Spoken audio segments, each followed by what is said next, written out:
स्थान से मिलता है। देवियों, मेरी ओर नहीं देखना, मेरी ओर नहीं झांकना। आप मेरी औकात को बहुत अच्छी तरह से जानते हो। मेरे पास ऐसा कुछ नहीं है जो मैं आपको दे सकूं।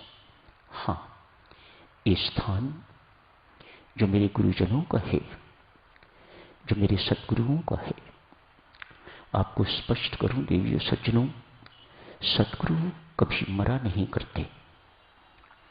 उनकी अविनाशी चेतना उनकी तपस्थली पर सदैव व्याप्त रहती है।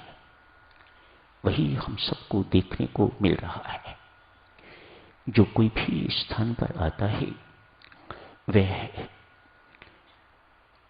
बलवान होके जाता है, बल प्राप्त करके जाता है। कल भी आपसे एक अर्ज की थी, इस स्थान पर आके रोग भी ठीक होते होंगे, लेकिन लक्ष्य ये नहीं होना चाहिए। समस्याएं भी सुलझती होंगी, लेकिन लक्ष्य ये नहीं होना चाहिए। इससे इस स्थान की महिमा कम होती है।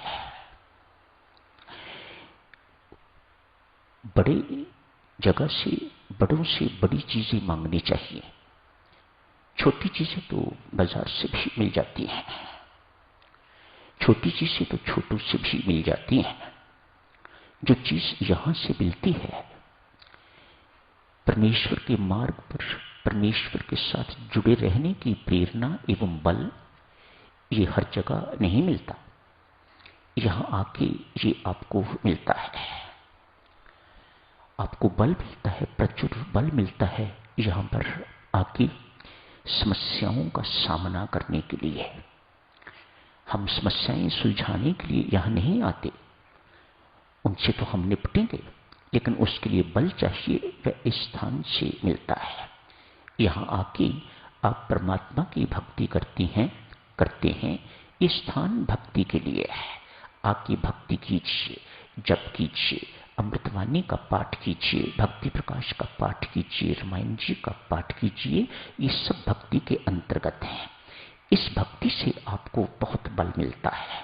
आप प्रत्येक समस्या का सामना करने योग्य हो जाते हैं, सक्षम हो जाते हैं। आप रोगों के लिए भी परमेश्वर की कृपा प्राप्त होती है। दवाई तो आप डॉक्टर से लेते हैं, ये अस्पताल नहीं है, ये श्री राम शरणम है। दवाइयां तो अस्पताल से मिलती हैं, इलाज तो अस्पतालों में होता है। यहां परमात्मा की कृपा मिलती है ताकि वह दवाइयां, वह इलाज आपको ठीक कर सके। यदि दवाइयां ही ठीक कर सकती होती, डॉक्टर ही ठीक कर सकते होते, तो कोई मरता ना। ये उनके बस की बात नहीं है। परमेश्वर की कृपा होती है तो दवाई लेने से तत्काल आराम मिलता है।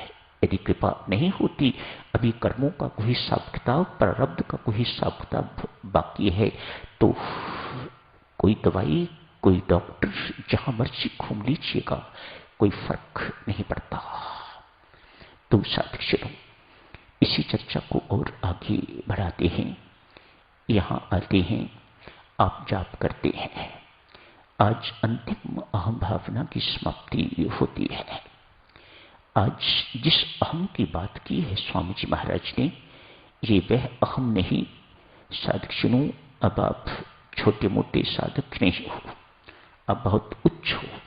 इन चीजों को हमें बहुत गहराई से समझना है।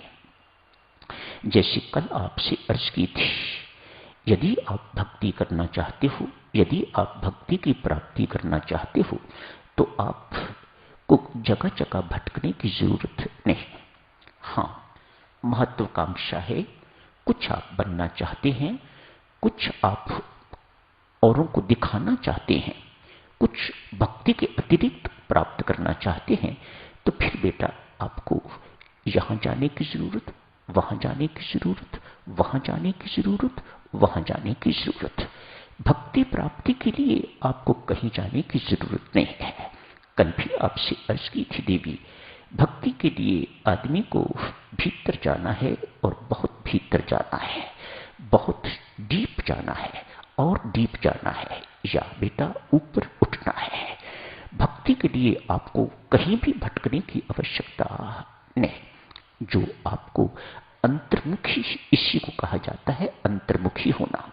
देखो, परमेश्वर के खेल देखिए, माया के खेल देखिए, प्रकृति के खेल देखिए। हमारी सभी की सभी इंद्रियां बहिर्मुखी हैं।